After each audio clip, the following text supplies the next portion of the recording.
एक कैमरा। मराठी में बात करूं या हिंदी में? लेकिन मराठी भी समझ में आती है ना? सगळे मुंबईकर आहेत ना? भाई आपण एक मोठी लढाई लढायला चाललेलो आहोत. ओ भाई बाबा खाली काय जाना है। माईकचा आवाज येतोय संपूर्ण पाठ पर? आ रही है आवाज? आ रही की नहीं? नहीं आ रही है.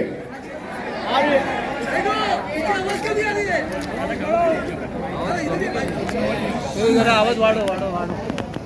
येतोय आवाज? हाँ ठीक है. जो लड़ाई हम लड़ने जा रहे हैं, जैसे नसीम भाई आपने कहा, ये उद्धव ठाकरे की लड़ाई नहीं है, ना ही किसी पार्टी या नेता की लड़ाई.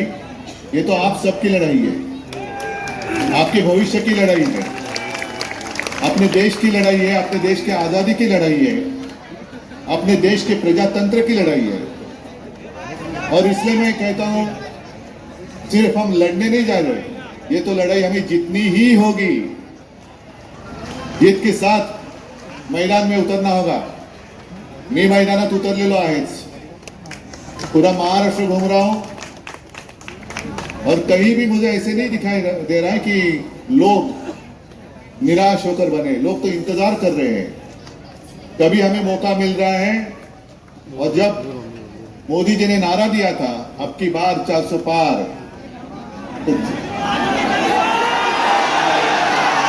आपने क्या नारा दिया? अब की बार भाजपा तड़ी पार. आज तक ऐसा चुनाव कभी हुआ मुझे नहीं लगता.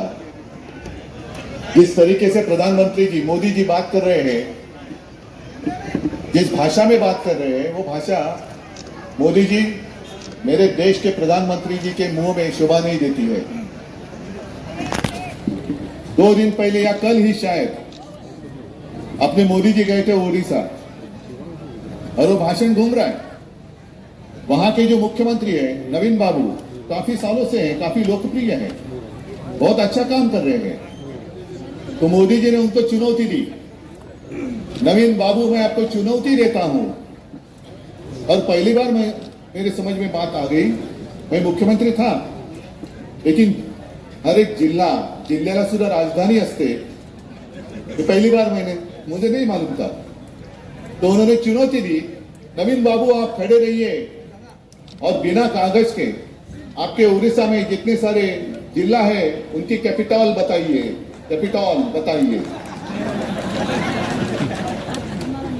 तो प्रधानमंत्री जी मोदी जी, मैं आपको चुनौती नहीं देना चाहता क्योंकि आप तो विश्वगुरु हैं, हम तो सादे आदमी हैं.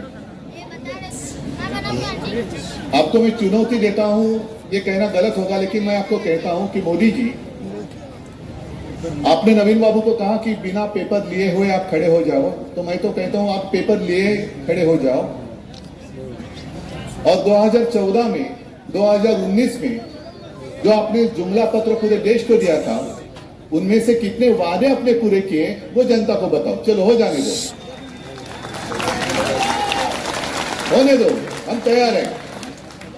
और मैं चुनौती आपको आसान देता हूं, हाथ में कागज ले लो. क्योंकि इस सरकार को मैं तो मोदी सरकार नहीं कहता हूं, क्या कहता हूं? गजनी सरकार. गंदी फिल्म देखी थी आपने?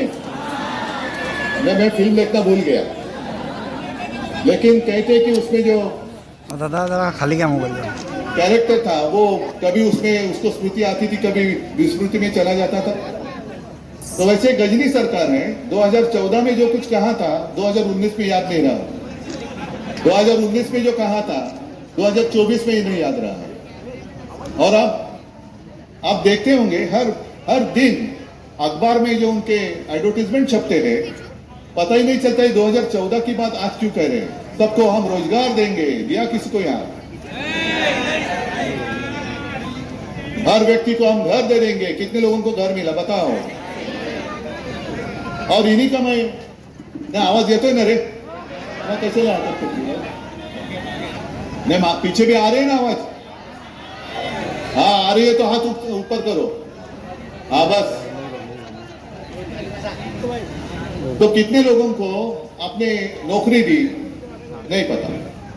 और पुराने आपके जो भाषण है वो निकालिए ना सोशल मीडिया पर। आपकी जो सोशल मीडिया टीम है जो ट्रोलिंग करती है, ये करती है, वो कहती है, उनको ही कहो कि आपके पास पूरा खजाना है आपके भाषण का।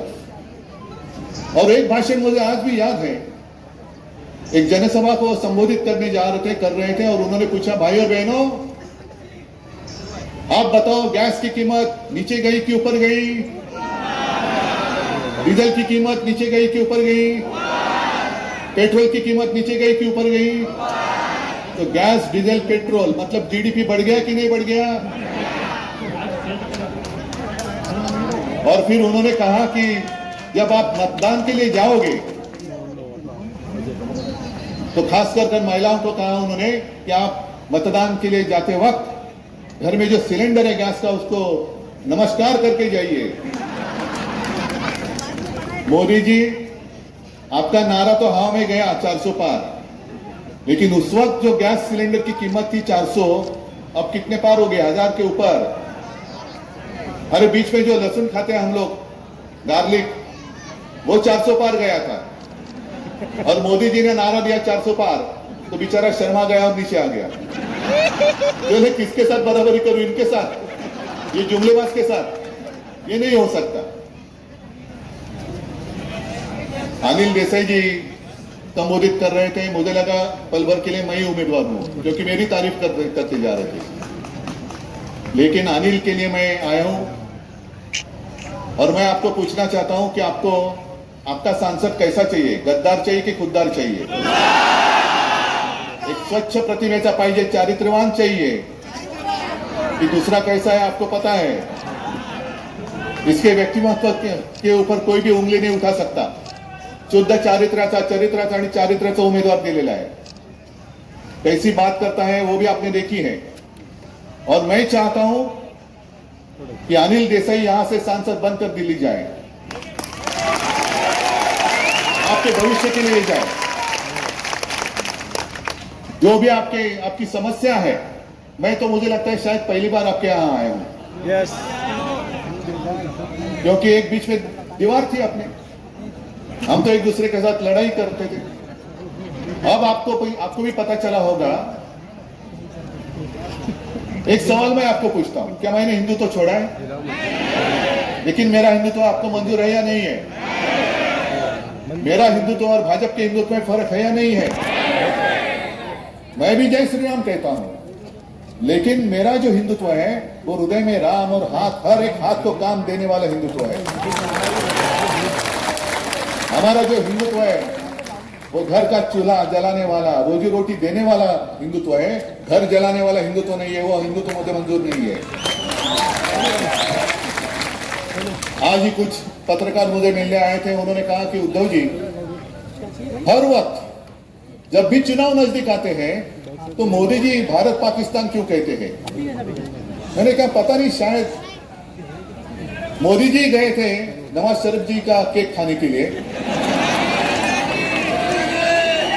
तो उनको ऐसे लगता होगा कि हर चुनाव में पाकिस्तान का मुद्दा अगर हम उठाएं तो चुनाव में हमें केक वॉक मिलेगा, सीधा जाएंगे हम पाकिस्तान। अब ये नौटंकी बहुत होगी। हिंदू मुस्लिम। प्रधानमंत्री जी आप जो कहते हैं, क्या देश की समस्या के ऊपर आपने कितने बार भाषण में उल्लेख किया है? आपने कभी सुना? क्या कहते हैं? कौन मटन खाता है, कौन मच्छी खाता है, किसको कितने बच्चे हैं? ये क्या प्रधानमंत्री का काम है? और इसलिए मैं कहता हूं प्रधानमंत्री जी, मोदी जी, आपकी जो पार्टी है भाजपा, उसको राजनीति में संतान नहीं होती तो मेरा क्या गुनाह है?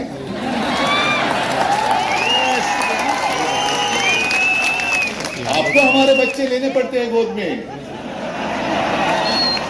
हमें कोई आवश्यकता नहीं। हमारे पास चाहे जितने लेके जाओ, जितने गद्दार लेके जाओ, कम पड़ते हैं और मैं देता हूं, लेकिन आप कोई गद्दार नहीं है मेरे पास।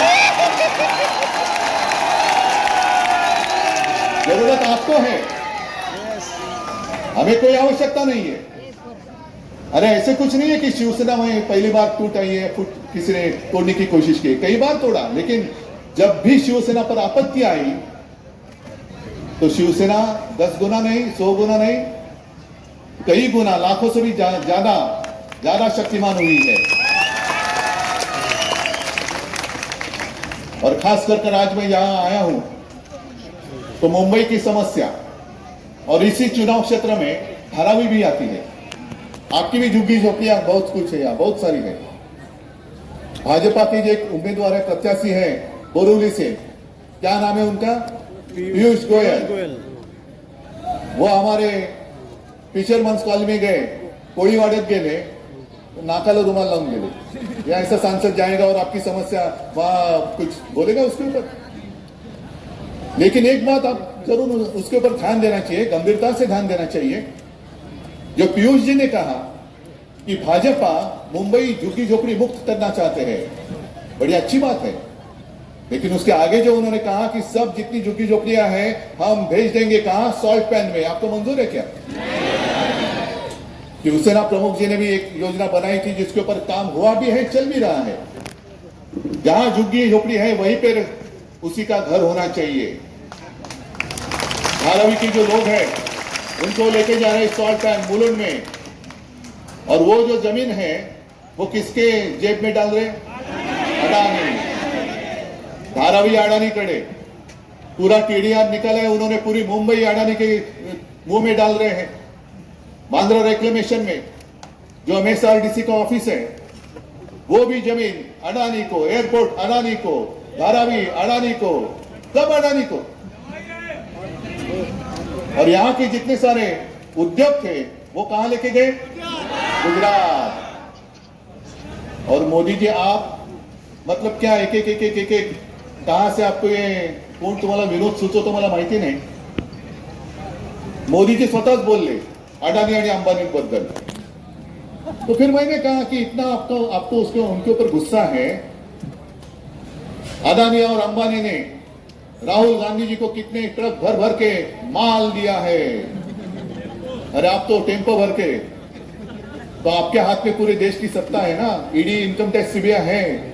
वो क्या ठेले पे बैठे थे उस वक्त जब टेम्पो भरकर माल जा रहा था राहुल गांधी जी के घर पर? तो आपके जो ईडी वाले वगैरह थे वो क्या कर रहे थे? क्या चूना लगा रहे थे? हाँ, कि ठेले पे बैठे थे चकना लेके? क्या कर रहे थे वो? लेकिन एक बात ध्यान में रखो, मोदी जी ने बात कही, मतलब उन्होंने जाहिर कर दिया। उन्होंने जो नोटबंदी की थी, क्यों की थी? काला धन नष्ट करने। मेरी गुजरात से कोई दुश्मनी नहीं है, गुजरात भी मेरा है। मुंबई में कई सालों से बहुत सारे गुजराती परिवार रहते आए हैं। जैसे दूध में शक्कर मिलाते हैं वैसे वो हम मिलजुल कर रहे हैं। मोदी जी, आप हमारे बीच में नमक क्यों छिड़क रहे हैं? बताओ, आप क्यों नमक छिड़क रहे हो? क्या किसने आपको शिकायत की थी? आप ही ने तो कहा था कि हर साल 2 करोड़ रोजगार, रोजी रोटी के लिए मैं पूरे देश में उपलब्ध करा दूंगा। क्या हुआ उस वादे का? अच्छे दिन कहां है? किसके आए अच्छे दिन? अडानी अंबानी के तो आए, लेकिन जो और एक वादा उन्होंने किया था, हर एक के अकाउंट में 15 लाख रुपए आए। मुझे एक आदमी अगर हाथ उठाकर कहेगा तो मेरा भाषण में ही रोककर घर चला जाऊंगा। आप बताओ, आपके किसी के अकाउंट में अगर 15 लाख आए होंगे तो हाथ उठाकर कहो, मैं मेरा भाषण बंद करूंगा और मोदी जी को कहूंगा कि चलो और जाओ आगे, 15 लाख दे, अभी 30 लाख दे दो। किसी के अकाउंट में 15 लाख आए तो नहीं, लेकिन भाजपा के अकाउंट में 10,000 से भी ज्यादा करोड़ रुपया कैसे आए, कहां से आए? चंदा दो और धंधा लो, चंदा दो और धंधा लो। या गरीब लोग आपके पास जब काम मांगते हैं, आज ही मेरा एक इंटरव्यू आया है, सामना में आया है, चैनल में भी आया है, मराठी में है। तो मैंने यही कहा कि जब भी चुनाव आता है तो मोदी जी कहते हैं राम राम राम राम, और जब चुन कर आते हैं और कोई उनके पास जाता है तो कहते मारा मारा मारा मारा। यही इनकी नीति है। मुंबई के लिए आपने क्या किया, महाराष्ट्र के लिए क्या किया? और अब सुना है कि आने वाले कुछ दिनों में मुंबई में वो रोड शो करने जा रहे हैं। मोदी जी, मेरी विनती है आपको, इस रोड पर रोड शो करके दिखाओ, इस रोड पर करो। देखो लोग कैसे रहते हैं। मन की बात आपने की, लेकिन जन की बात कौन सुनेगा? जन की बात देखो आप। जन में आपको जो वोट करते हैं, मतदाता हैं आपके, क्या स्थिति में रहते हैं? क्या इंसान नहीं है? मैं जब मुख्यमंत्री था, आप मुझे बताओ कि कभी मैंने आपके बीच में भेद किया? कौन हिंदू है, कौन मुसलमान है, सब जब मैं उस कुर्सी पे बैठा तो संविधान की शपथ लेके बैठा था। मोदी जी जैसे आप बैठे हैं, मैं किसी के साथ भेद नहीं करूंगा। कोरोना का संकट आया था, पूरे विश्व में एक संकट, आपत्ति थी, और एक बात का मुझे समाधान जरूर है, गर्व की बात नहीं, समाधान है, समाधानाची गोष्ट है। कहते हैं कि चाइना में 15 दिन में फील्ड हॉस्पिटल उन्होंने खड़ा करके दिखाया था। मैंने मेरे महाराष्ट्र में, मेरे मुंबई की जनता के लिए 17 दिन में बीकेसी में फील्ड हॉस्पिटल खड़ा करके दिखाया था। धारावी में बहुत बड़ा संकट आया था, सब लोग परेशान थे, दिल्ली से फोन आते थे मुझे, उद्धव जी क्या कुछ तो करो, कुछ तो करो। क्या करूं? नहीं ऐसा करो, वैसा करो। नहीं ठीक, शांत रहो पहले आप आपका काम करो। गो कोरोना गो, ताली बजाओ, दिया जलाओ, घंटी बजाओ, कूदो। इससे नहीं कोरोना गया। लेकिन एक बात मैं जरूर कहना चाहूंगा कि मोदी जी जब आप पूरे देश को खाली थाली बजाने के लिए कह रहे थे, उसी वक्त मैं मेरे लोगों को 10 रुपए में शिव भोजन दे रहा था, भरी हुई थाली दे रहा था। ये नहीं। और यहाँ बहुत सारे लोग बाहर से भी होंगे, यूपी से होंगे, बिहार से होंगे, आए हैं यहाँ। यूपी बिहार के लोग हैं, है ना? तो यूपी में क्या हालत थी? यूपी में गंगा, माँ गंगा, जिसको हम कहते हैं गंगा की पूजा करते हैं, उस गंगा में कैसे लाशें बह रही थी। गुजरात में कैसे सारी चिता, जैसे सार्वजनिक चिता पेटल्या होत्या, मैदानामध्ये सार्वजनिक चिता पेटवल्या होत्या। महाराष्ट्र में ऐसा कुछ हुआ? होने दिया मैंने? तो मेरा गुनाह क्या है? मोदी जी आपकी मर्जी। जब आपने मुझे बुलाया था 2014 और 19 में, मेरा पाप था वो। अभी मुझे ऐसे लगता है, अभी वो महसूस हो रहा है मुझे कि मैंने अरे कुछ तो किया, पाप किया। आप ही ने मुझे कहा था, मुझे आमंत्रित किया था, उद्धव जी आपको आना होगा। क्यों आना होगा? नहीं, वो राष्ट्रपति जी के यहाँ आपके सपोर्ट की सिग्नेचर लगेगी। 14 में गया, ठीक है। 19 में फिर वही बात, अमित शाह जी फोन करते थे, अरे उद्धव जी कल आपको आना है अहमदाबाद। मैंने क्यों? नहीं, मैं तो वो इलेक्शन का फॉर्म पर्चा भरने जा रहा हूँ। चलो आता हूँ। उद्धव जी आपको अभी वाराणसी आना है। क्यों? नहीं, मोदी जी जा रहे हैं वहां फॉर्म भरने के लिए। गया। फिर जीतने के बाद, अरे उद्धव जी आपको आना है। क्यों? मैं अपने महामहिम राष्ट्रपति जी के यहाँ मोदी जी के लिए सिग्नेचर चाहिए। तो मोदी जी आपके लिए मैं वाराणसी आया, अमित शाह जी आपके लिए मैं अहमदाबाद आया, मोदी जी आपके लिए मैं 2 बार दिल्ली में आया और सिग्नेचर किया कि प्रधानमंत्री पद के लिए हमारे सबकी ओर से नरेंद्र मोदी जी हमारे उम्मीदवार है। तब आपको पता नहीं था मैं किसकी संतान हूं? अमित शाह जी आप आए थे मेरे घर, मेरे पिताजी के रूम में, जिसको हम मंदिर मानते हैं, वहां आप नाक रगड़ कर गए थे। उसको पता नहीं था किसका घर है। जब हम आपके साथ थे तब सब अच्छा था। लेकिन मोदी जी, जो मैंने कहा आपको शोभा नहीं देता, आप मेरे माता और पिता का अपमान करते हो, मुझे नकली संतान बताते हो। अरे हाँ ठीक है, यहां मुस्लिम इलाका है, मैं बाला साहब का बेटा हूं, लेकिन इनको पूछो मैं असली हूं या नकली हूं। हम तो लड़ने वाले लोग थे ना आपस में। मेरा विरोध अब कोई मुस्लिम समाज नहीं कर रहा है। जिनको मैंने समर्थन दिया था वो मोदी जी कर रहे हैं, वो मुझे दुख है। आप हमारे बीच में भेद कर रहे हैं, महाराष्ट्र का अपमान कर रहे हैं, मेरे माता पिता का अपमान कर रहे हैं, और कुछ भी बकते चले जा रहे हैं, जुमले पे जुमला। दलित परिवार में जिसने जन्म लिया वो उनको हजम नहीं हो रहा है। अरे दलित परिवार में पैदा हुआ एक बेटा, एक इंसान मुझसे ज्यादा बुद्धिमान कैसे हो सकता है? यही उनका पेट दर्द है, पेट में दर्द इसीलिए है कि ये दलित परिवार का बेटा, और वही मानसिकता जिसको मैं गोमूत्रधारी कहता हूं, बुरसटलेली गोमूत्रधारी मानसिकता, जिसके खिलाफ मेरे दादा प्रबोधनकार ठाकरे और डॉक्टर बाबा साहेब आंबेडकर जी ने एक संघर्ष किया था, वही मानसिकता आज दोबारा उस संविधान को बदलना चाहती है। क्यों? क्योंकि एक दलित के बेटे ने देश का संविधान लिखा, ऐसे कैसे हम मान सकते हैं? अरे उसी संविधान में तो देश चलते आ रहा है, और उसी संविधान पर आगे भी कई साल भाजपा रहे ना रहे, भाजपा तो इस चुनाव में कहां जाएगा पता नहीं, लेकिन संविधान हमारे देश का आगे कई हजारों लाखों साल तक चलेगा, यही संविधान चलेगा।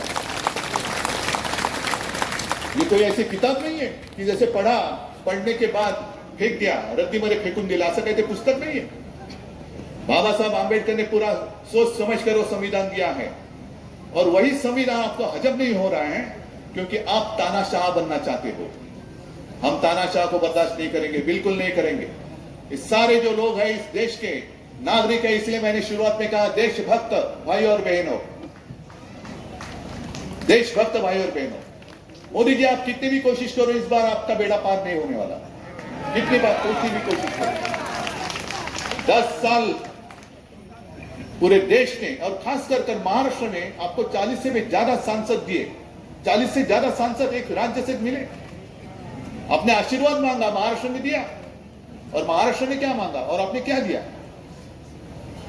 जब मैं मराठवाड़ा में घूम रहा था, विदर्भ में घूम रहा था, वहां के काश्तकार जो है, किसान जो है, आक्रोश कर रहे हैं कि देखो उद्धव जी, अभी तो आप आज की स्थिति में मराठवाड़ा में पीने के पानी की समस्या है।